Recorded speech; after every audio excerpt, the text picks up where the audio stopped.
전남 광주 행정통합 이후 해결해야 할 과제를 짚어보는 기획보도. 오늘은 6.3 지방선거에서 선출돼 초대 통합시장의 견제 의회를 어떻게 구성할 것인지 선거구 획정 문제를 짚어봅니다.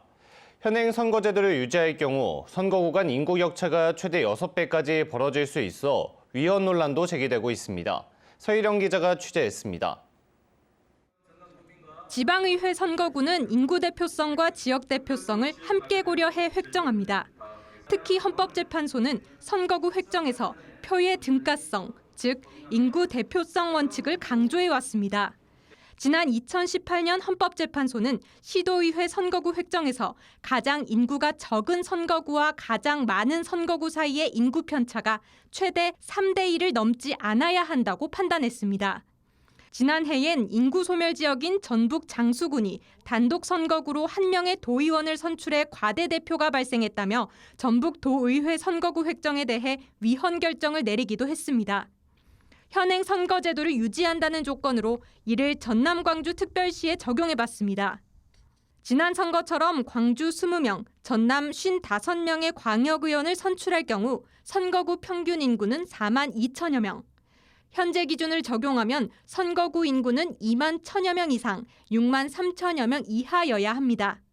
이 경우 광주에선 12개 선거구가 상한을 넘고 전남도 11개 선거구가 하한에 미달합니다.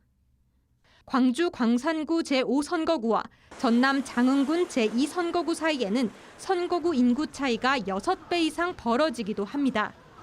도시 인구가 밀집한 광주와 인구 소멸 지역이 많은 농어촌 전남을 하나의 선거 구조로 묶으면서 발생한 문제입니다.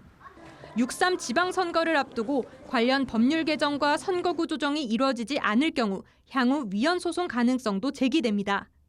가장 쉬운 해법은 광주시 의원 정수를 대폭 늘리는 방안이 있지만 현실적으로 쉽지만은 않습니다. 의석수를 늘리면 어쨌든 그만큼 비용적인 부분도 있고, 그리고 또 여론이 어떻게 대중의 수용성 문제도 있고, 그러다 보니까 또 쉬운 문제는 아닌데. 또 단순히 숫자만 맞출 경우 전남의 지역 대표성이 약화될 수 있다는 우려도 있습니다. 통합 이후 농산어촌 주민들이 우리의 목소리가 줄어들었다고 느낀다면 그 통합은 제도적으로 완성일지 몰라도 정서적으로는 실패한 통합이 될 것입니다. 전남 지역은 도서와 산간, 농어촌 지역이 많아 인구는 적더라도 행정 수요가 더 복잡할 수밖에 없다는 목소리도 나옵니다. 도서 지역으로 되어 있습니다. 그리고 이제 어르신들이 많이 있으시고 이런 부분을 봤을 때 고려할 부분들이 많이 있죠. 광역자치단체 간 행정통합의 첫 사례가 될 전남 광주 통합특별시. 그만큼 시의회 구성 역시 기존 틀을 넘어선 전향적 논의가 필요하다는 지적입니다. MBC 뉴스 서희령입니다.